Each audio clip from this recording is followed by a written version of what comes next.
늦은 나이에 결혼해 지금은 행복한 삶을 살고 있는 여자입니다. 저는 지금 40대 초반이고 임신 중이에요. 40대 임산부가 그렇게 많은 편은 아니라서 그런지 주변에서는 저의 임신을 두고 기적이라는 말을 하곤 하는데 저는 제 인생의 남편을 만난 것부터가 기적이 아니었나 싶어요. 우선 제 과거 이름부터 말씀드리자면 저는 40년 가까이 정자라는 이름으로 살았어요. 지금은 개명해서 다른 이름으로 살고 있지만 저에겐 이름부터 시작해 모든 것이 억울함 투성이었죠. 저희 엄마가 시집을 와서 7년 만에 가진 아이가 저였거든요. 그런데 무슨 배짱이었는지 가뜩이나 오매불망 아들 손주만 기다리는 할머니에게 자기 뱃속에 아이가 틀림없는 아들이라며 호언장담을 했다고 해요. 너 그 말이 정말이야? 네 뱃속에 애가 아들이 맞아? 그렇다니까요. 제가 이 애를 가질 때 호랑이 꿈을 꿨어요, 어머님. 호랑이 태몽 모르세요? 틀림없는 아들이에요. 그것도 장군감. 그래, 네가 시집와서 영 애를 못 가져 내 속을 시꺼멓게 태우더니 이렇게 내 한을 풀어주는구나. 잘했다, 잘했어. 너 뭐 먹고 싶은 거 있냐? 말만 해. 이 CM이가 다 해주마. 그렇게 엄마는 자기가 꾼 호랑이 꿈을 철석같이 믿고 저를 낳았고 틀림없이 아들이라 믿었던 저의 성별이 딸이라는 것을 확인한 엄마와 할머니는 그 실망감이 말로 표현할 수 없었는데 특히 엄마의 태몽으로 잔뜩 기대에 찼던 할머니의 분노는 말로 다 표현할 수 없었다고 했어요. 호랑이는 무슨 호랑이? 너 두고 봐라. 이제부터 아들 낳기 전까진 넌 이 집에서 몸종인 줄 알아. 아니, 아들도 못 낳는 게 무슨 며느리고 여자야? 그렇게 할머니는 이제 막 출산을 한 저희 엄마에게 그렇게 역정을 내셨고 그래서 다음에는 꼭 아들을 낳겠다는 다짐으로 딸인 제 이름을 정자라고 지었다고 하더라고요. 학교 다니는 내내 그 이름을 가졌다는 이유로 언제나 놀림을 받아야 했어요. 하지만 엄마는 그런 것과 상관없이 자신의 염원대로 2년 뒤 아들을 낳았고 1년 뒤 연년생으로 또 아들을 낳으면서 모진 시집살이를 면할 수 있었는데요. 그에 반해 저는 제 아랫동생들이 모두 남동생이라는 이유로 지독한 차별을 받아야만 했어요. 그중 가장 기가 막히고 서러웠던 기억으로는 저희 가족들이 여자는 중졸이면 된다며 저희 고등학교 진학을 막았다는 거였는데 제가 어릴 때만 해도 고등학교에 진학하지 않는 아이들은 거의 없던 때라 저희 담임선생님을 비롯한 교장선생님까지 저희 부모님을 찾아와 설득까지 했던 웃지 못할 해프닝도 있었어요. 그리고 결국 설득에 넘어간 저희 엄마는 저를 고등학교에 보내기로 하셨어요. 지금도 저의 앞날을 바꿨던 저희 엄마와 교장선생님의 대화가 지금도 아주 뚜렷이 기억납니다. 정자 어머니, 요즘 시대에 딸이라고 고등학교에 안 보내는 집은 없습니다. 혹시 다른 이유가 있는 건가요? 정자 똑똑하고 3년 내내 반장에 전교회장까지 한 녀석인데 너무 아깝습니다. 제가 오죽하면 여기까지 왔겠어요. 그러게요. 아니, 기집애 하나 때문에 교장선생님이 뭐하러 이렇게까지 하시는지 저는 이해가 가지 않네요. 기집애가 너무 잘나면 오히려 골치인데요.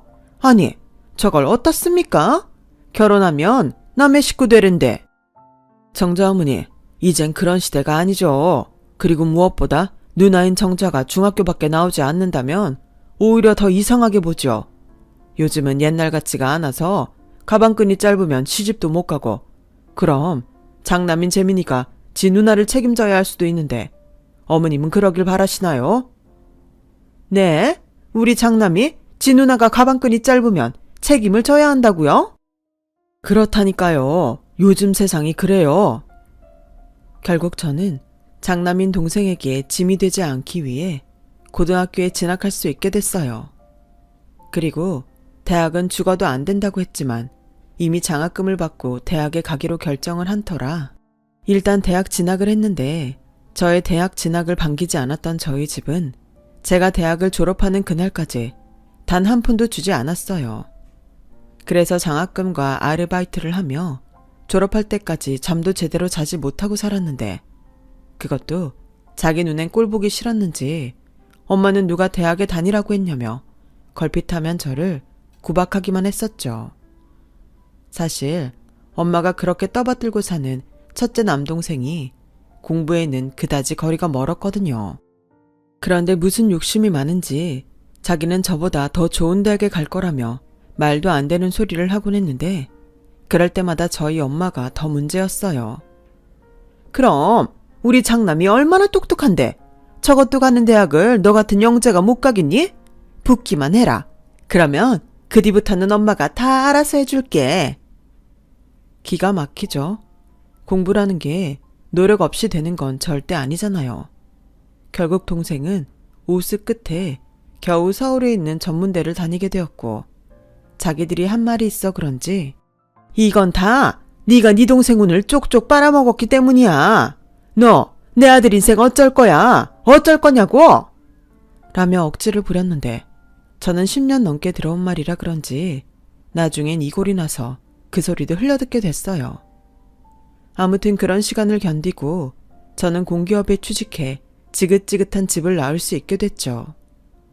제가 공기업에 합격한 그때도 엄마는 그 자리가 원래 장남인 동생 자리라며 제가 동생의 잘난 운을 쪽쪽 빨아먹는다고 하더군요. 이제 그 소리도 끝이구나 했는데 그렇게 집을 나오면서도 딱 한 가지 마음에 걸리는 사람이 있었어요. 그건 바로 제 막내 남동생이었죠. 엄마가 하도 장남 했기 때문에 장남인 첫째 동생은 엄마의 권위를 등에 업고 저나 막내 동생에게 함부로 했는데 태생부터 온순한 막내 동생은 걸핏하면 지영한테 당하곤 했거든요. 그래도 뭐 아들로 태어나서 저보다는 양반인 편이었지만 그런 막내 동생은 오히려 제가 집에서 억울한 대접을 받는다며 지 형과는 다르게 제 편에 서주곤 했어요. 그리고 저희 엄마는 사람이 참 치사해서 늘 몸에 좋고 비싼 건 아들들만 챙겨주곤 했어요. 그러면 첫째 동생은 그걸 제 눈앞에서 흔들어 보이며 약 올렸던 반면 막내 동생은 늘 제 몫을 항상 챙겨줬어요. 그깟 먹는 게 뭐라고. 그걸 몰래 먹다가 엄마에게 들키는 일이 허다했어요. 야, 너 그거 어디서 났어? 누가 너 먹으라고 사다 놓은 줄 알아? 이거 아주 웃기는 지집애네. 엄마, 내가 그거 누나한테 준 거야. 그러니까 누나한테 뭐라고 하지 마. 뭐야? 너는 왜 기껏 널 준 걸 쓸데없이 누나를 주고 난리야. 너도 네 누나처럼 국물도 없었으면 좋겠어. 세상에 저런 부모가 또 있을까요? 그때가 제가 중학생 정도였는데 나중에 알게 됐죠. 첫째 동생이 엄마한테 모두 일러 바쳤다는 걸요. 그리고 그 일이 있고 난 후로는 엄마는 또 누나 갖다 주면 안 되니 지금 당장 먹으라고 막내 동생을 다그쳤는데 그때 받은 마음의 상처가 아직도 남아있어요. 그렇다 보니 집이나 가족이라면 눈살부터 찌푸려지더군요. 그런 제 마음을 모르는 건지 알면서도 상관없다고 생각하는 건지 뻔뻔하게 저희 엄마는 돈이 필요하면 저에게 달라고 요구를 했어요. 참 어이없고 뻔뻔하다고 생각해 저는 엄마가 요구를 하면 갖은 생색을 내며 비싸게 굴었는데요. 그런 와중에도 엄마가 집에 생활비가 없다고 하면 막내 동생이 마음에 걸려 돈을 조금 보내긴 했었죠. 그러면 또 쥐꼬리만큼 준다고 어찌나 궁시렁거리는지 막내 동생이 자립만 하면 기필코 부모 자식 간의 연을 끊겠다고 몇 번이고 다짐하던 저였어요. 그렇게 저는 제 힘으로 독립해 그제야 서러운 생활을 졸업했고 오랜 고민 끝에 나중에 후회할 것 같아서 잘 다니던 공기업을 그만두고 평소 하고 싶었던 인터넷 플랫폼 사업을 하기로 마음을 먹었는데 제가 직장을 그만둔다고 하자 정작 제 합격 소식에도 반기지 않았던 엄마가 입에 거품을 물며 안 된다고 난리를 쳤어요. 뭐? 그 좋은 공기업을 그만두고 사업을 한다고? 너 미쳤냐? 그러다 쫄딱 망하면 그땐 어쩌라고 그래? 안 돼. 절대 안 돼. 그 좋은 직장을 왜 그만둬? 아무리 망해도 엄마한테 도와달라고 하지 않을 테니까 걱정하지 마. 그리고 이미 벌써 사직서 냈어. 그런데 굳이 이 말을 하는 건 나 이제 당분간 월급 없으니까 나한테 돈 얘기하지 말라고. 어머, 누가 들으면 네가 나한테 엄청 주는 줄 알겠다. 개미 콧구멍만큼 주면서 생색은? 엄마가 누나한테 그런 소리 하면 안 되지. 막말로 엄마가 누나한테 해준 게 뭐가 있어? 그런데도 엄마는 염치 없이 누나한테 다달이 돈 달라고 하고. 엄마도 참 양심 없다. 뭐야? 내가 해준 게 없긴 뭐가 없어? 네 누나가 이 엄마 아니었음 세상 빛이나 볼 수 있었을 것 같아? 다 낳아준 부모가 있어서 공기업도 다닌 거지. 됐고, 난 분명히 말했어. 그러니까 이제 돈 필요하면 엄마가 그렇게 좋아 죽는 장남한테 말해. 알겠어? 걔가 지금 돈이 어딨니? 장가 간다고 대출까지 받은 애한테? 뭐? 장가 가려고 대출까지 받았다고? 미친 거 아니야? 돈이 없으면 없는 대로 하든가. 아님 돈 모을 때까지 결혼을 미뤄야지. 얘 좀 봐. 네가 뭔데 우리 귀한 장남한테 막말이야? 결혼도 다 때가 있는 거야. 대출 받으면 좀 어때? 갚으면 되지. 누나, 그냥 냅둬. 당장 결혼 못하면 죽는 것처럼 형이 난리쳤어. 그러다 돈 없으니까 누나한테 돈 빌려달라고 한다는 걸 내가 말렸다니까. 형도 가만 보면 엄마 닮아서 염치가 없어. 야, 넌 지금 누구 편이야? 내가 그래도 너는 아들이라고 안 해준 거 없이 챙겼는데 왜 사사건건 네 누나 편 만드는 건데? 그걸 몰라? 엄마가 누나한테 좀 야박했어야지. 내가 오죽하면 누나 편을 들었겠냐고. 엄마, 나 아니었음 진작에 누나 우리 버리고 연락 안 했을걸? 막내 동생의 말에 엄마는 더 이상 아무 말도 하지 못했어요. 그리고 직장을 그만둔 덕에 더 이상 엄마에게 연락이 오는 일은 없었는데 그건 그거대로 참 편하더라고요. 하지만 다른 사람들이 볼 때는 저의 결정이 무모해 보였던지 우려하는 말을 많이 듣곤 했죠. 그랬던 제 사업은 1년은 고전을 면하지 못했지만 3년 차에 접어들면서 본격적으로 수입이 늘어나기 시작했어요. 그리고 돈이라는 게 정말 신기하고 재미있는 게 어느 정도 돈이 벌리니 돈이 돈을 부른다고 사업은 아주 순조롭게 성장했고 5년을 넘기자 제가 전에 다녔던 공기업의 연봉보다도 훨씬 많은 돈을 벌게 되었는데요. 그러면서 취업난에 어려움을 겪던 막내 동생이 합류하면서 제법 회사다운 모습을 갖추게 되었어요. 그렇게 한 살 한 살 나이 먹는 것도 잊은 채 저는 일만 하고 살았어요. 그랬더니 주변에서는 돈 버는 재미도 좋지만 더 나이 먹기 전에 결혼도 생각하라며 저에게 남자를 소개하겠다고 했는데 그때까지는 결혼 생각이 없던 저는 그걸 전부 거절해버렸어요. 솔직히 결혼이라는 게 저에겐 가장 자신 없는 일이었거든요. 가정을 이룬다는 것도 무섭고 좋은 사람을 만난다는 보장도 없는데 결혼은 저에게 큰 모험처럼 느껴졌어요. 그러던 중 정말 뜻밖의 계기로 저는 지금의 남편을 만났는데요. 그건 바로 친구의 어이없는 소개팅 부탁이었어요. 정자야, 진짜 미안해. 근데 이런 부탁할 사람이 이제 너밖에 없어. 시집 안 간 사람이 너랑 나 둘뿐이잖아. 야, 그래도 그렇지. 난 결혼 생각도 없는데 내가 왜 너 대신 소개팅을 나가냐? 사람 일은 모르는 거잖아. 그리고 아니다 싶으면 네가 나가서 좋게 거절해. 너 원래 거절 잘하잖아. 아니, 시집가고 싶어서 소개팅 구걸하더니 갑자기 왜 나더러 대신 나가래? 그게 있잖아. 그 사람이 조부모의 여동생까지 부양하고 있다는 거야. 그래놓고 뭐 사람은 진국이라나? 아니, 장난하는 것도 아니고 자긴 잘 나가는 변호사랑 결혼했으면서 나더러 그런 남자랑 잘해보라는 게 말이 되냐? 근데 회사 선배가 소개하는 자리라서 이제 와서 싫다고 할 수도 없다니까. 제발 정자야 한 번만.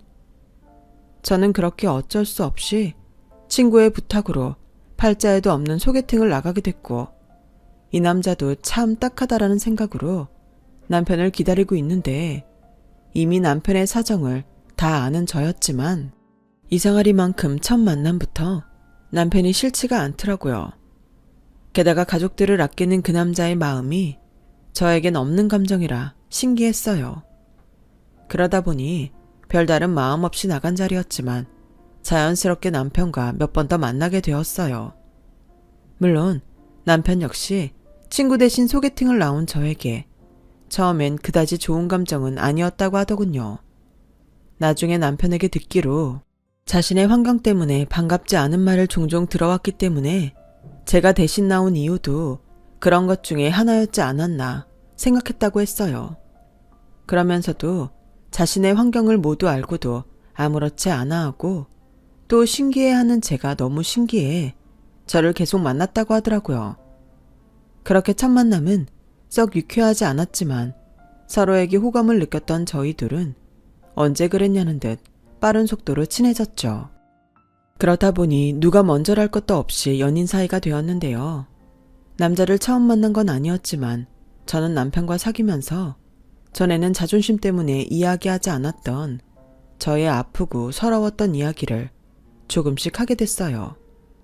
그리고 제가 살아온 이야기를 모두 들은 남편은 한참 멍하니 생각에 잠겨 있었는데 그러다가 헤어질 즈음 대뜸 자기가 저의 남편이 되고 싶다는 말을 꺼내더라고요. 그게 저와 남편이 만난 지 3개월밖에 되지 않았을 때였는데 그렇기 때문에 저조차도 너무 놀라 남편이 혹시 다른 마음이 있는 건 아닌가 하는 의심을 하기도 했어요. 하지만 곧이어 돌아온 남편의 여동생 생일에 초대를 받은 저는 남편의 순수하고 따뜻한 마음을 알 수 있었는데 그건 남편의 가족들 때문이었죠. 워낙 남편이 가족들을 사랑한다는 건 이미 알고 있었지만 가족들끼리 그렇게 끈끈하고 서로를 위하는 모습을 처음 본 저는 저도 모르게 그들이 부럽고 저도 그 자리에 끼고 싶다는 생각을 하게 됐는데요. 그렇게 찾아간 남편의 집은 오래돼서 꽤 허름하고 좁은 아파트였어요.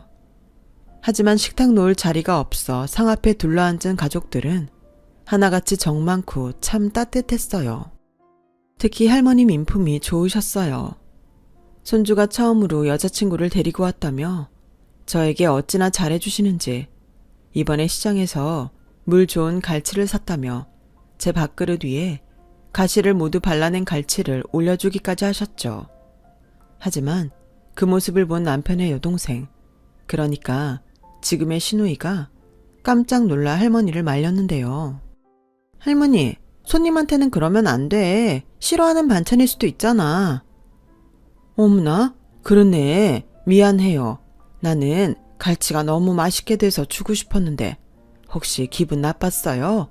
밥 새로 갖다 줄까요? 아니요, 괜찮습니다. 그리고 저 갈치 정말 좋아해요. 근데 가시가 많아서 잘 못 발라 먹는데 할머님이 이렇게 다 발라주시니 제가 너무 편하고 좋아요.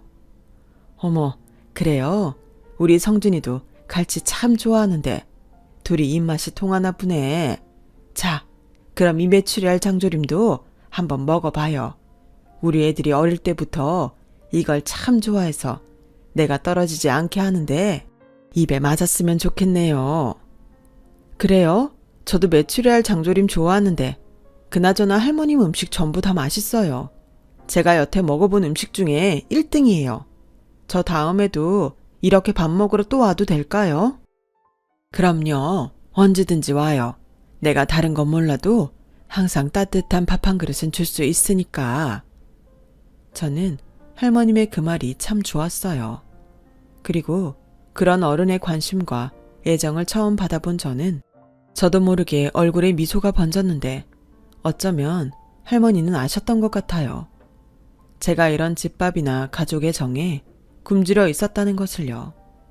사실 저는 가족들과 살면서 따뜻한 밥을 먹어본 적이 없었어요. 늘 전에 만들고 남은 식은 밥이 제 몫이었죠. 누군가 해주는 따뜻한 밥을 먹은 저는 새삼 남편이 더 좋아지더라고요. 그리고 저런 할머니가 키운 남편인데 오죽 사람이 좋을까 하는 생각까지 하게 됐어요. 저를 집 앞에 데려다준 남편이 먼저 이렇게 말을 하기 시작하더라고요. 아까 봤듯이 우리 집이 그렇게 잘 살진 못해. 실망했을 수도 있는데 난 있잖아. 자기한테 우리 할머니가 해준 밥을 한번 먹게 해주고 싶었어. 어쩐지 자기는 처음 만났을 때부터 외롭고 쓸쓸해 보였거든. 근데 자기 살아온 얘기를 들으니까 난 다른 건 모르겠고 자기한테 가장 따뜻한 가족이 되고 싶더라. 그래서 자기한테 남편이 되어주고 싶다고 한 건데 많이 놀랐지. 생각해보니까 내가 너무 성급했더라고. 미안해. 아니야. 솔직히 나도 처음에 너무 갑작스러운 얘기라 놀라긴 했는데 오늘 자기네 가족들 보니까 자기는 정말 행복한 사람인 것 같더라. 저렇게 따뜻한 가족들이 늘 함께 해주니까. 잘 살고 못 사는 게 뭐가 중요해. 자기한테는 저렇게 훌륭한 가족들이 옆에 있는데 내가 오늘 자기 얼마나 부러웠는지 알아? 갈치도 맛있고 계란말이도 맛있고. 그래서 말인데 나 정말로 자기랑 결혼할까? 남편은 저의 말에 눈이 동그랗게 커졌어요. 그리고 제 주변에서는 무슨 집밥 한 번 먹었다고 결혼을 하냐며 현실을 직시하라고 저를 말리기도 했는데 이미 마음을 먹은 저는 그런 말들이 하나도 들리지 않았어요. 그리고 제가 결혼을 하겠다는 말에 저희 엄마는 남편을 보지도 않고 그야말로 방방 뛰었는데요. 무슨 네가 결혼을 해? 안 돼. 게다가 그 남자는 너보다 돈도 없다며? 그게 엄마랑 무슨 상관이야. 내가 좋아서 하는 건데. 이 헛똑똑이야. 그 남자가 너를 사랑해서 결혼하자고 한 것 같아? 네 돈 보고 접근한 거야. 뭘 알지도 못하면서. 설사 그렇다고 한들 엄마가 왜 그렇게 난린데. 난 괜찮아. 뭐? 야, 네가 번 돈 그놈이 흥청망청 쓸 텐데 괜찮다고? 에이, 엄마. 나 누나 남친 봤는데 그런 사람 아니야. 엄마는 제대로 사람 알아보지도 않고 왜 그렇게 비약해? 누나, 신경 쓰지 마. 야, 너 누나 회사에서 일 좀 한다고? 누나 편만 드는데 이건 절대 안 될 일이야. 만난 지 얼마 안 된 남자가 결혼하자고 하는 건 다 속셈이 있는 거라고. 그런 엄마도 속셈 있잖아.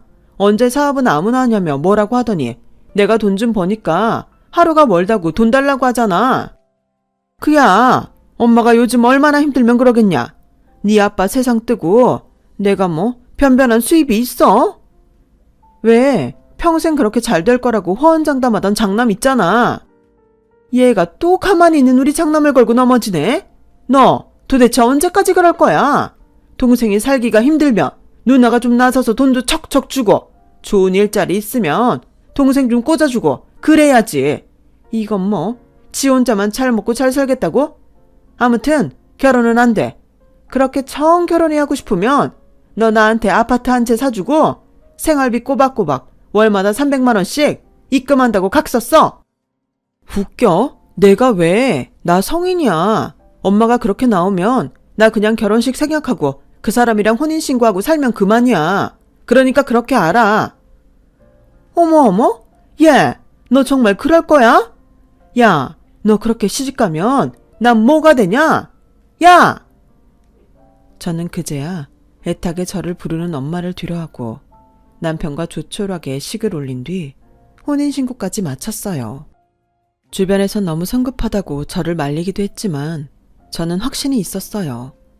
그리고 결혼하고 1년 동안 저는 그동안의 한을 풀듯 남편과 시댁 가족들의 사랑을 받으며 그야말로 행복한 시간을 보냈는데요. 할머님은 제가 괜찮다고 해도 늘 떨어지지 않게 반찬을 해서 시누이 편에 보내주셨는데 제가 너무 감사해 용돈을 드리면 한 번을 받지 않으셨어요. 우리 먹으려고 만든 거고 니네 조금 챙겨준 것뿐이야. 무슨 그깟 걸로 돈을 받니? 아니, 그냥 용돈 하시라고 드린 거예요. 이렇게 다시 돌려주시면 제가 너무 민망한데? 민망하기는 무슨. 괜히 너한테 돈 받으려고 반찬 보내는 것 같아. 난 싫어, 얘. 그리고 네가 내 음식을 좀 잘 먹어. 난 그 생각만 하면 하나도 힘든 줄 모른다. 할머님 음식이 맛있으니까 그렇죠. 그러지 말고 전에도 말씀드렸지만 저희랑 같이 사시는 건 정말 싫으세요? 저는 정말 그러고 싶은데. 됐어. 원래 사이가 좋을수록 그렇게 붙어있으면 안 되는 법이야. 우리는 영지 저거 대학 졸업하고 집 밥벌이 하면 어디 조용한 시골이나 갈까 한다. 안 돼요. 그럼 저는 할머님 보러 시골까지 가야 하잖아요. 싫어요. 아유, 내가 무슨 말을 못해. 아무튼 너 또 돈 보내면 나한테 혼난다. 네 할아버지가 우리 먹을 만큼은 벌어. 그래서 성준이한테도 한 푼도 안 받는데 내가 너한테 돈 받았다고 하면 네 할아버지 승질에 나 쫓겨나. 참 사람들은 나빠요. 알고 보니 실질적인 가장은 남편이 아니고 할아버지셨거든요. 그런데 제대로 알지도 못하는 사람들은 당연히 남편이 남은 가족을 책임지고 있다고 생각해 장가가긴 글렀다며 남편에게 생각 없는 말을 했다는데 제가 다 화가 나더라고요. 그리고 행복한 시간을 보내며 점차 진짜 가족인 친정은 저에게 뒷전으로 밀려났는데 저의 결혼으로 저와 말도 섞지 않겠다고 선포한 친정엄마가 어느새 살포시 꼬랑지를 내리고 생뚱맞게 남편과 집에 오라며 초대를 했어요. 남편은 잔뜩 긴장도 하고 또 설레는 눈치였는데 저는 괜히 남편이 상처받지 않을까 걱정이 되긴 했죠. 그렇게 도착한 친정에는 처음 보는 광경이 저를 당황하게 했어요. 그도 그럴 게 식탁 위 한가득 음식을 차려놓고 씨암탉이라며 저희 남편 앞에 닭다리 2개를 전부 놓아주었거든요. 그렇게 좋아 죽는 장남인 동생이 그 자리에 있는데도요. 아니 무슨 일이야? 왜 닭다리를 쟤한테 안 주고 우리 그이한테만 줘? 왜긴 사위는 백년 손님이니까 그렇지. 넌 내가 잘해줘도 지랄이냐? 그야. 자기야, 오늘은 그러지 말자. 장모님 정말 감사합니다. 근데 제가 처남들도 다 있는데 다리를 2개나 먹으면 미안한데요. 매형 괜찮아요. 다 드세요. 그리고 저희는 원래 닭 별로 안 좋아해요. 형 그렇지? 뭐 그렇지. 난 한우 아니면 소고기도 안 먹으니까. 입이 고급이면 뭐하냐? 변변한 벌이도 없으면서. 너 이번에도 회사 때려치웠다며. 어째 3개월을 버티는 회사가 없냐? 너 그러다가 나이 더 먹으면 갈 수 있는 회사도 없어. 그건 알기나 해. 얘, 너는 무슨 말을 그렇게 하냐? 우리 집 기둥인 장남한테. 엄마, 괜찮아. 누나 말이 틀린 말도 아닌데. 그리고 말이 나와서 하는 소린데 나 이번에 누나처럼 사업을 좀 할까 해. 아무래도 직장 생활은 나랑 영 안 맞는 것 같아서. 그래서 나름 꽤 준비를 했는데 벌써 투자하겠다는 사람도 있어. 형이 사업을 한다고? 무슨 사업인데? 넌 알 거 없고 사업을 하려니까 미천이 좀 필요한데 다들 살만하니까 투자한다고 생각하고 나한테 돈 좀 해줘. 뭐야? 결국은 그 말 하려고 엄마가 우리 부른 거야? 뭐 겸사겸사지. 아니 그래도 사람 밥 먹는 자리에서 이건 아니지. 누나 지금 밥이 중요해? 그러지 말고 누나 돈 많이 벌었으니까 투자 좀 해. 누나는 한 1억 정도면 적당한 것 같은데 재혁이 너는 5천 정도. 그리고 엄마는 형편 되는 대로 해줘. 내가 사업 잘 되면 금방 갚을게. 뭐? 네가 사업을 하는데 우리가 당연히 돈을 해줘야 하는 거야? 솔직히 누나한테 1억은 껌값 아니야. 그런데 그것도 못 해준다고? 사람 참 야박하네. 잊었나 본데 나 우리 집안 기둥이야. 장남이라고. 내가 잘 돼야 우리 집이 잘 되는 거 몰라? 저는 뻔뻔한 첫째 동생이 말해 원래 없던 입맛이 더 뚝 하고 떨어졌어요. 그리고 그 옆에서 그런 동생의 말이 다 맞다며 고개를 끄덕이는 올케와 친정 엄마를 보니 참 오랜만에 화가 치밀었는데요. 도저히 가만히 있을 수가 없었죠. 야, 난 출가 외인이라 그런 거 모르겠고 먼저 사업을 시작한 사람으로 말하는 건데 너 그런 정신으로 사업할 거면 하지 마. 사업은 아무나 하는 건 줄 알아? 아니, 듣자 하니까 너 말이 이상하다. 야, 어디서 기집애 주제에 잘난 척이야? 네가 뭔데 우리 집 장손기를 죽여? 돈 좀 벌었다고 네가 뭐라도 되는 것 같아? 다 필요 없고 그냥 우리 장손이 하자는 대로 해. 내가 얘 가졌을 때 무슨 꿈을 꿨는 줄 알아? 용 꿈을 꿨어. 하늘로 올라가는 용 꿈을 꿨다고. 그러니 사업을 해도 너보다 훨씬 잘할 거니까 너 주둥이 닫아라. 너 같은 기집애도 대박나는 사업을 우리 아들이라고 못할 것 같아? 참 민망했어요. 그런 말 새삼스럽지도 않지만 남편 앞에서 그 소리를 듣고 있으니 얼굴이 다 화끈거리더라고요. 그때였어요. 가만히 밥만 먹던 막내 동생이 자리에서 벌떡 일어나더니 난 돈 없어. 아파트 청약하려고 거기에 다 넣었거든. 형 사업이 대박 날지 쪽박을 찰지 모르겠지만 거기서 나는 빼줬으면 좋겠어. 그리고 형도 이제 나이가 있는데 안 창피하냐? 언제까지 엄마 치마폭에 쌓여서 살 거야? 누나 봐. 누나는 도와주는 사람도 하나 없었는데 혼자 저만큼 성공했잖아. 그리고 엄마도 사람이 그러는 거 아니야. 아무리 형 생각하는 엄마 마음이 극성을 하지만 오늘 우리 집에 처음 온 매형 생각은 안 해? 내가 왜 장가 안 가는 줄 알아? 다 엄마 같은 장모 만날까봐 그러는 거야. 매형, 저랑 같이 나가요. 그리고 다음부터는 우리 엄마가 불러도 오지 마세요. 절대요. 누나, 나는 매형이랑 먼저 나가 있을게. 누나 하고 싶은 대로 다 하고 와. 저것도? 엄마, 들었지? 재혁이도 돈 없고 나도 그런 허튼 데 쓸 돈 없어. 그러니까 오늘 한 말은 못 들은 걸로 할게. 형님, 제가 가만히 있으려고 했는데 정말 너무하시네요. 가족 좋다는 게 뭔가요? 이럴 때 서로 돕는 거 아닌가요? 그리고 막말로 형님은 저희 결혼할 때 뭐 하나 해주신 것도 없잖아요. 볼케, 그러는 올케는 나 결혼할 때 뭐 해줬어? 뭘 그렇게 당연하게 바라는 거야? 가족? 내가 가족 대우를 받긴 했나? 형님, 그렇게 말하면 저희는 정말 의지할 곳이 없어요. 저희는 동생이잖아요. 올케랑 너는 참 편하겠다. 필요할 땐 장남이고 불리할 땐 동생이야? 끼리끼리 둘이 참 잘 만났네. 아무튼 네가 사업을 하건 장사를 하건 난 모르는 일이고. 엄마, 나 그전부터 이 말 하고 싶었는데 우리 이제 제발 연 끊고 살자.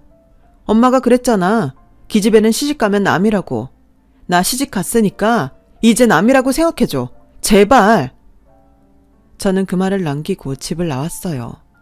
그리고 다시는 어떤 일이 있어도 친정에는 가지 않겠다고는 다짐했는데 그런 저를 남편이 먼저 다가와 괜찮냐며 꼭 안아주더군요. 어찌나 창피하고 민망한지 남편 보기가 부끄러웠어요. 그리고 남편은 그런 저에게 자기는 괜찮다고 하더라고요. 사실 하루 이틀도 아니라서 새삼스럽게 울 것도 없었지만 그날은 눈물이 많이 났어요. 아마도 그동안 꾹꾹 참았던 것이 폭발한 것 같았어요. 그 뒤 남편은 그렇게까지 할 필요가 있냐고 했지만 저는 친정과는 담을 쌓고 살았어요. 그리고 막내 동생 역시 어지간해서는 집에 가지 않았는데 첫째 동생은 정말로 사업을 하는 건지 어떤 건지 알지 못한 채 시간이 흘렀죠. 그리고 시할머니의 생신을 코앞에 둔 어느 날 저는 시누이를 통해 그동안 두 분 모두가 건강검진을 한 번도 받아보지 않았다는 사실을 알게 됐고 부랴부랴 두 분 건강검진을 예약했는데 그렇게 받게 된 건강검진에서는 뭐 하나 괜찮은 것이 없었어요. 그렇기 때문에 병원에서는 지금이라도 건강관리를 잘해야 한다는 신신당부를 했는데 아휴, 원래 나이 먹고 늙으면 조금씩 여기저기 고장나고 그러는 거야. 그러니 다음엔 엄한데 돈 쓰지 마라. 네가 힘들게 번 돈인데 너무 아깝잖아. 라며 별것 아니라는 듯 할머니가 말씀하셨어요. 할아버님도 할머니 말에 그저 고개만 끄덕이셨고요. 안 돼요. 아까 의사 선생님 말씀 두 분 다 들으셨죠? 지금부터 건강관리 못하시면 앞으로 큰일 날 수도 있다고 하셨잖아요. 그러니까 이제라도 고집 그만 피우시고 저희랑 같이 살아요. 두 분 다 연세도 있고 제가 걱정돼서 안 되겠어요. 예, 그건 아니다. 무슨 우리까지 같이 살아? 아유, 그러게. 내가 그 검진인지 뭔지 안 받는다고 했잖아요. 괜히 한번 받아보자고 당신이 바람 놓는 바람에 손주 며느리 걱정만 하게 만들었네. 그럼 기껏 예약 다 했다고 하는데 싫다고 해. 그리고 나나 당신 이렇게 겸사겸사 아직은 큰 병이 없다는 거 알았으니 얼마나 좋아. 맞아요. 할머님은 아직도 제가 불편하신가 봐. 제가 무슨 말만 하면 다 싫다고 하시고. 예, 아니다. 그건 오해야. 내가 그럴 리가 있냐? 내가 널 얼마나 예뻐하는데. 그럼 같이 살아요. 저 맨날 할머니가 해주시는 집밥 먹고 싶단 말이에요. 아시잖아요. 제가 할머니 밥이라면 자다가도 벌떡 일어나는 거. 오죽하면 할머니 밥 먹고 싶어서 성준 씨랑 결혼까지 했겠어요? 뭐? 너 정말 내가 해준 밥이 그렇게 좋아? 네. 같이 살면 불편할 게 이만저만이 아닐 텐데도. 염려하지 마세요. 저 하나도 안 불편해요. 아마 성준 씨도 그러고 싶을 거예요. 내내 같이 살다가 떨어져 사는데 그 효자가 걱정이 안 되겠어요? 여보, 어떻게 할까요? 뭘 어떻게 하긴 어떻게. 당신이 그렇게 예뻐 죽겠다는 손주 며느리가 그러자고 하는데 그럼 냉큼 알았다고 해야지. 오늘 당장 복덕방에 짐 내놔. 그리고 우리가 빈손으로 갈 순 없으니 너 우리 집 한 돈 그거 꼭 받아라. 그 돈 받아야 우리 들어간다. 네, 꼭 주세요. 저 다 받을 거예요. 그렇게 저의 성화에 두 분과 시누이는 저희 부부와 합가를 하게 됐어요. 때마침 5년 전에 분양받아 놓고 전세를 주던 40평대 아파트가 있던 저는 이번 기회에 그냥 아파트에 들어가 살기로 했는데 남편도 시댁 식구들도 이렇게 좋은 집에 들어와 살아도 되는 거냐며 몇 번이고 저에게 고맙다고 했어요. 새언니, 저는 지금 꿈을 꾸고 있는 것 같아요. 평생 이런 아파트는 못 살 거라고 생각했는데. 아가씨, 무슨 그런 말을 해요. 이런 아파트면 뭐가 달라요? 그냥 아파트가 아파트죠. 그나저나 이제 온 가족이 모여 산다고 생각하니까 너무 신나고 좋네요. 매일 밥도 한 자리에 모여서 먹고. 언니는 진짜 밥에 너무 약한 것 같아요. 우리 할머니 없었으면 우리 오빠는 장가도 못 갔을 거예요. 듣고 보니 그렇네요. 아무튼 우리 잘 지내봐요. 내가 서툰 게 많아서 어쩌면 불편할 수 있겠지만. 언니, 그런 걱정은 넣어주세요. 언니 말대로 가족인데 저는 그냥 다 받아들일 준비가 됐습니다. 원래 가족은 그런 거 아니에요? 저는 신우의 말에 기분이 이상했어요. 결혼 전까지 가족이란 단어는 저를 올가매는 피하고 싶은 존재였는데 신우의 말을 듣고 가족이라면 뭐든 상관없이 다 받아들일 수 있다는 그 말이 저를 참 편하고 따뜻하게 해줬거든요. 그 후 저는 식구가 늘어난 만큼 더욱 행복했어요. 더욱이 할머님은 매일 아침 할아버님 도시락을 싸면서 제 도시락을 챙겨주셨는데 제가 반찬이 뭐냐고 궁금해하면 비밀이라며 장난치는 모습이 얼마나 귀여우신지. 한 번은 그런 저와 할머니를 보고 남편이 이런 말을 했어요. 우리 할머니가 원래 식구들한테 맛있는 거 해먹이는 거에 진심이거든. 그런데 자기가 할머니 음식 엄청 좋아하니까 요즘이 우리 할머니가 제일 행복하신 것 같아. 정말? 나는 나만 행복한 줄 알았는데. 설마 우리 가족들이 자기 때문에 요즘 얼마나 행복한데. 우리 할아버지는 원래 좋아도 좋다고 말씀을 안 하시는 편인데 엊그제 나한테 장가 잘 갔다고 칭찬하시더라. 영지는 뭐 말할 것도 없고 이젠 내 동생 아니고 자기 동생 같아. 와, 나 완전 뿌듯해. 그러니까 그 말은 우리 가족 모두 행복하다는 거네. 그치? 그래, 그래서 고마워. 나도 너무너무 고마워. 이런 가족이 나한테 생길 거라고는 꿈에도 몰랐어. 저는 그날 처음으로 너무 행복하면 눈물이 난다는 걸 경험할 수 있었어요. 그만큼 하루하루가 저에겐 행복이었는데 특히 퇴근하고 집에 가면 맛있는 냄새와 따뜻한 온기가 가득한 것이 저를 가장 미소 짓게 했어요.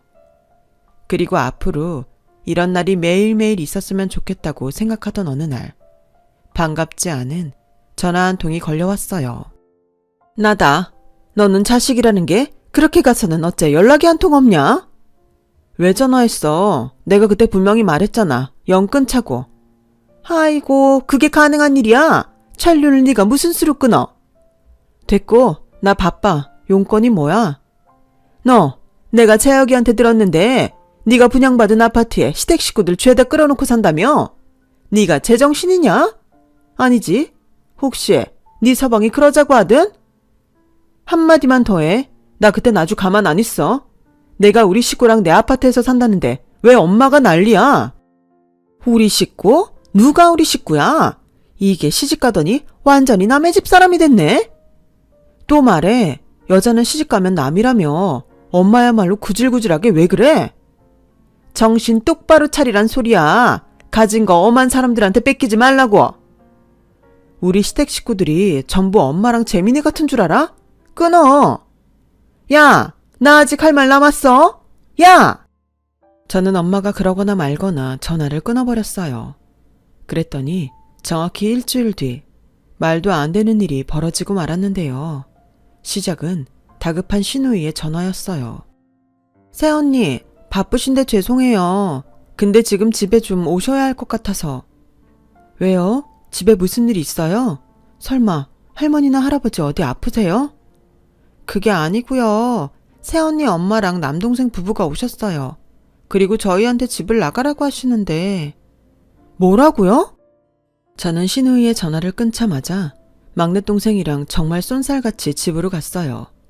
그렇게 집에 도착하자 남편이 연락을 받고 집에 온 모양이었는데 혼자 난감했는지 발만 동동거리고 있더라고요.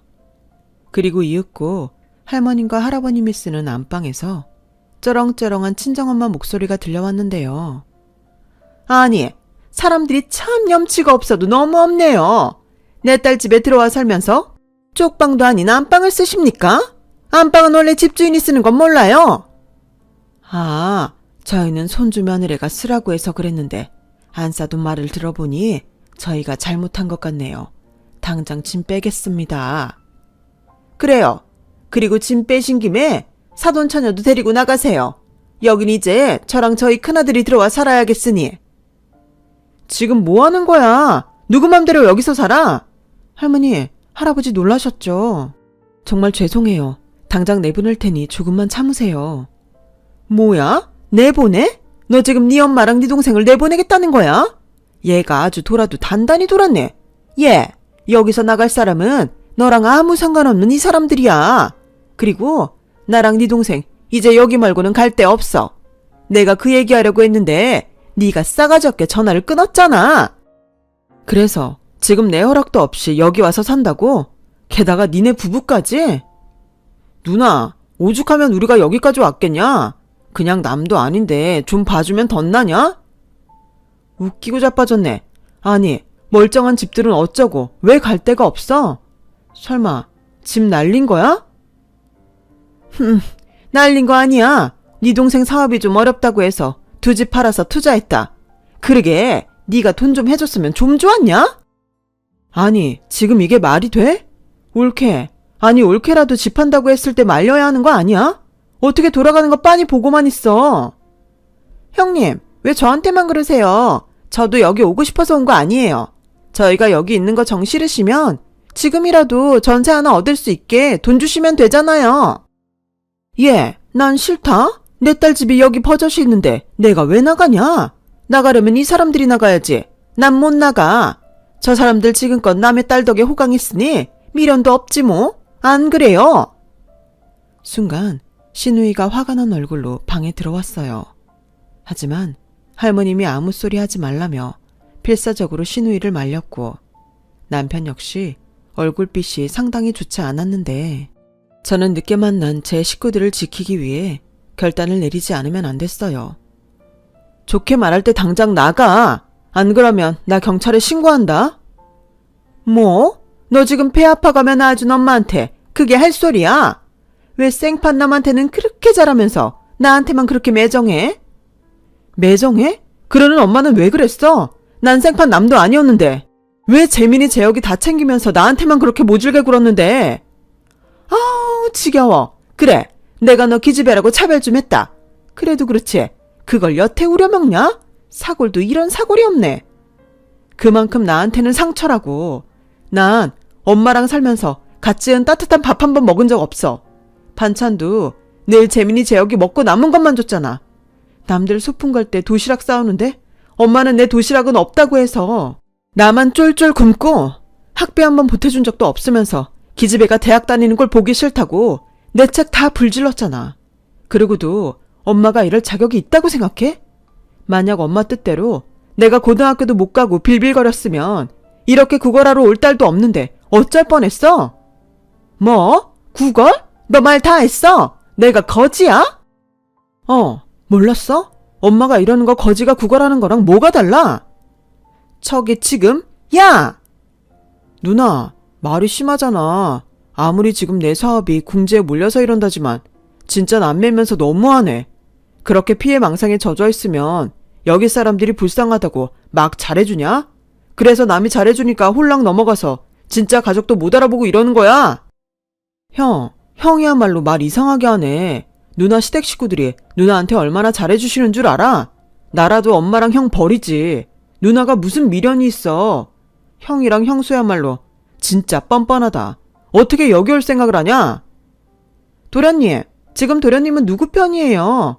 형님한테 월급 받는다고 지금 부모랑 형도 못 알아보는 거예요? 네, 저는 엄마도 없고 형도 없어요. 됐어요? 저게? 너, 내가 작작하라고 했지? 난 못 나가. 난 여기서 살 거야. 니들이 아무리 짓거려봐. 니들이 그래도 내가 니들 엄마다 이거야. 니들 뭐해? 어서 짐 풀어. 그렇게 저희 엄마는 막무가내로 방바닥에 대자로 누워버렸어요. 하지만 오히려 저는 막내 동생에게 말해 그런 엄마의 팔을 한쪽씩 잡고 짐짝 끌듯이 질질 끌어내기 시작했죠. 엄마가 더 당황한 듯 동네 사람을 찾기 시작했어요. 어머, 니들 지금 뭐해? 재민아, 이것들 좀 말려봐라. 아유, 동네 사람들. 여기 지들 낳아준 부모 내쫓는 호래 자식들이 있어요. 동네 사람들. 아무리 불러봐. 요즘 같은 세상에 사람들이 남의 집 일에 내다볼 것 같아? 그리고 나 분명히 경찰에 신고한다고 말했다.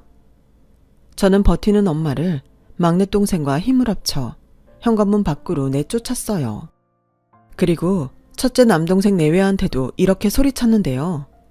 니들도 지금 당장 나가지 않으면 그동안 엄마가 나한테 뜯어간 돈 니들한테 내놓으라고 할 거야. 엄마가 뜯어간 돈들 니들한테 들어간 거 내가 모를 줄 알아? 어떻게 2판 4판 진짜 법으로 한번 싸워볼까?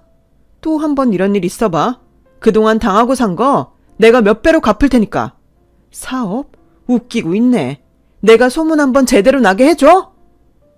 그러자 첫째 동생과 올케는 겁을 먹은 얼굴로 쭈뼛쭈뼛 나오더니 그대로 주랭랑을 쳤고 다시는 오지 않을 테니 아무것도 하지 말라며 저에게 빌고 나가더군요. 그제야 모든 것이 끝났지만 차마 충격받았을 어른들과 시누이 그리고 남편의 얼굴을 볼 자신이 없었어요. 그래서 그 자리에 쪼그려 앉아 울고 말았는데 어느새 남편과 할머님이 그런 저를 안아주러 한 걸음에 달려오셨더라고요. 할머니, 죄송해요. 자기야 미안해. 내가 가족들 볼 낯이 없다. 아니야, 내가 더 미안해. 나야말로 경황이 없어서 아무것도 못했어. 처남한테도 미안해. 아니에요, 매형. 오히려 창피한 모습 보여서 정말 죄송해요. 다시는 이런 일 없을 거예요. 제가 다 막을 거니까. 그러니까 저희 누나 꼭 행복하게 해주세요. 사돈총각, 고마워요. 우리 손주 며느리 옆에 사돈총각 없었으면 어쩔 뻔했을까? 아까부터 손이 떨려서 말도 제대로 못했네. 그리고 얘 아가, 그동안 마음고생이 얼마나 심했니? 이렇게 마음씨 착하고 예쁜 딸이 어딨다고.